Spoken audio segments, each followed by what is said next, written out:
Bismillahirrahmanirrahim. Assalamualaikum warahmatullahi wabarakatuh. Perkenalkan, nama saya Muhammad Fahril dengan NIM A1P1244049 dari kelas A, Prodi Pendidikan Geografi, materi Geomorfologi Umum. Saya di sini untuk mempresentasikan materi saya. Yang langsung saja. Yang pertama adalah geomorfologi. Apa itu geomorfologi? Geomorfologi adalah kata dari geomorfologos. Geo itu bumi, morfo itu permukaan, dan logos itu ilmu. Jadi kalau kita rangkai adalah ilmu tentang yang mempelajari permukaan bumi. Ada beberapa definisi dari ahli. Yang pertama itu ilmu pengetahuan tentang bentuk dari permukaan daratan dan proses-proses yang membentuknya. Yang kedua adalah studi bentuk lahan yang menekankan pada sifat alami asal mula, genetik, proses perkembangan, dan komposisi materialnya.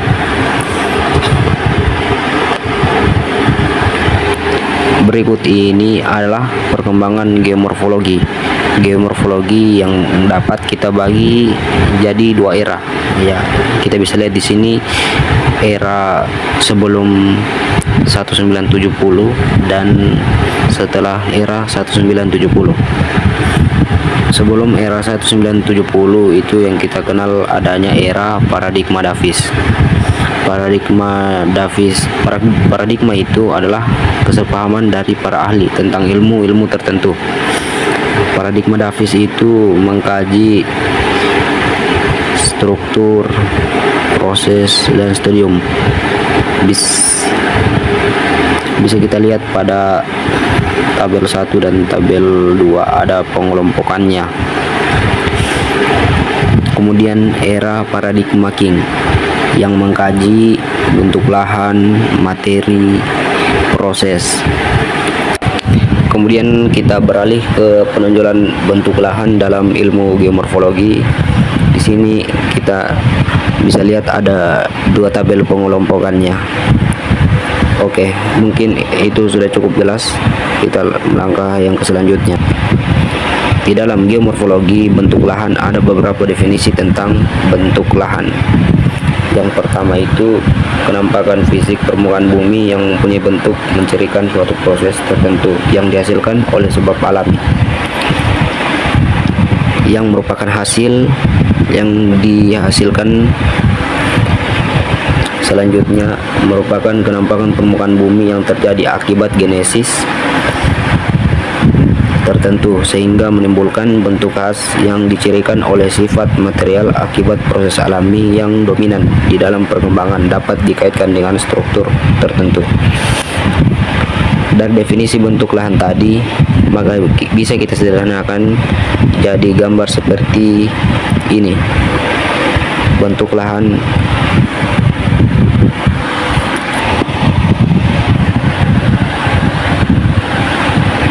dari definisi bentuk lahan tadi, maka bisa kita sederhanakan jadi gambar seperti ini. Bentuk lahan adalah fungsi dari relief, proses, waktu, material, dan struktur. Bisa kita lihat pada bagian kanan. Oke. Genetik bentuk lahan bisa dari beberapa hal. Yang pertama itu bentuk lahan gunung api. Bentuk lahan marin adalah proses kepesisiran. Bentuk lahan fluvial dari pusat sungai. Bentuk lahan struktural dari proses tektonisme.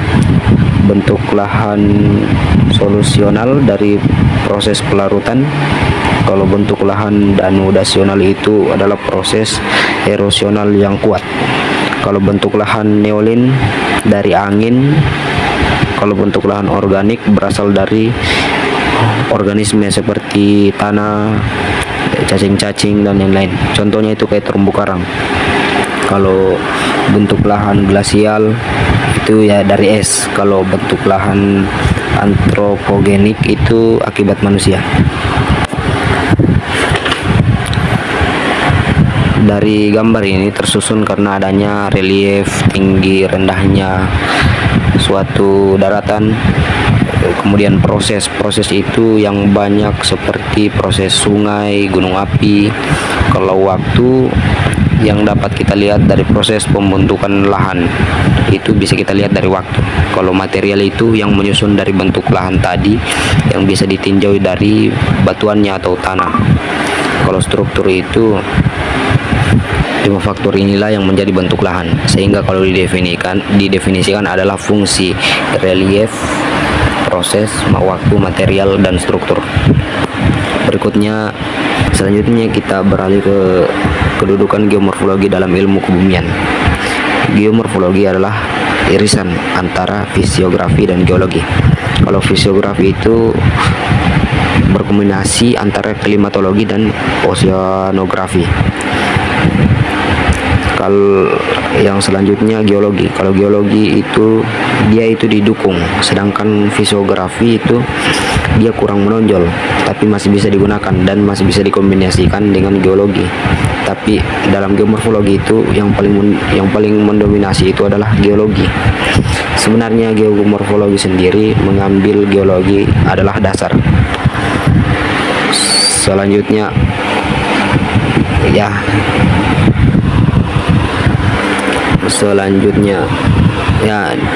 kedudukan bentuk lahan dalam ilmu kebumian lain. Bisa kita lihat di sini bagannya sudah cukup jelas. Selanjutnya bentuk lahan. Bentuk lahan ini adalah wadah bagi ekosistem. Antara lain itu lingkungan biotik, abiotik, dan kultur.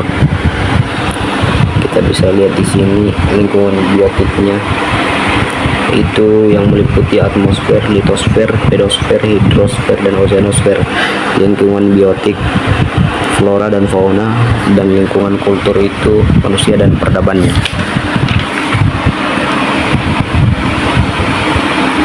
Kita bisa lihat di sini kedudukan bentuk lahan dalam ilmu kebumian lain, sumber daya versus bencana, dan perencanaan wilayah tata ruang. Kita bisa lihat di sini dalam lingkungan geomorfologi itu terbagi menjadi dua. Yang pertama itu pasif dan aktif.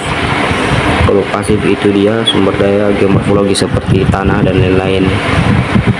Kalau aktif itu yang bahayanya. Kalau bahaya itu dalam geomorfologi itu seperti gunung api, tanah longsor, dan lain-lain yang diakibatkan oleh wilayah rentan. Kalau yang aktif itu aktivitas manusia dan dampaknya bagaimana. Kita bisa lihat di sini sumber daya dan bencana. Sumber dayanya itu dari laut, dari gunung, dari hutan, dan lain-lain. Sedangkan kalau bencananya itu seperti gunung api, tanah longsor, dan ini kita bisa lihat di sini sumber daya dan bencananya. Selanjutnya, dan di sini kita lihat terapan perencanaan tata ruang. Di sini ada gambar resiko bencana longsor lahan. Kita bisa lihat di sini, kita lihat daerah yang mana terdapat resiko bencana. Kalau di situ ada bencana, resikonya kita bisa pindahkan ke tempat yang lebih aman. Dan di sebelah kiri lagi ada gambar gunung api yang sangat beresiko. Kalau kita bisa lihat juga sawah. Oke, selanjutnya, dan dalam perencanaan wilayah tata ruang. Dalam wilayah perencanaan tata ruang itu adalah proses untuk melihat struktur ruang suatu kota dan merencanakannya. Jadi kalau seumpamanya kita mau tinggal di suatu kota atau suatu tempat itu, kita harus lihat dulu kondisi tanahnya seperti apa. Kalau seumpamanya beresiko untuk terkena longsor atau gunung api, kita bisa mencari tempat yang lebih aman lagi. Perencanaan ini bertujuan untuk mewujudkan ruang wilayah yang aman dan nyaman, dan itu tadi yang saya bilang, produktif dan berkelanjutan. Beberapa prinsip dasar perencanaan wilayah dan tata ruang antara lain pemanfaatan lahan yang efisien, pengembangan yang berkelanjutan, dan penataan yang seimbang, dan berpartisipasi masyarakat. Selanjutnya, dan kita bisa lihat di sini hubungan geografi dan geomorfologi. Geomorfologi geografis mempelajari hubungan fungsional bentuk lahan dengan gejala fisikal dan kultural. Geomorfologi, geografi merupakan ilmu pengetahuan yang mempelajari fenomena keruangan fisik manusia dari permukaan bumi berupa persamaan dan perbedaannya serta interaksi antara manusia dengan lingkungan kehidupannya berdasarkan pendekatan keruangan ekologis dan kompleks wilayah. Kalau hubungannya geografi dan geomorfologi itu sama-sama mengkaji fenomena keruangan di permukaan bumi. Geomorfologi bagian penting dari geografi fisik. Selanjutnya, dan kita bisa lihat di sini. Oke.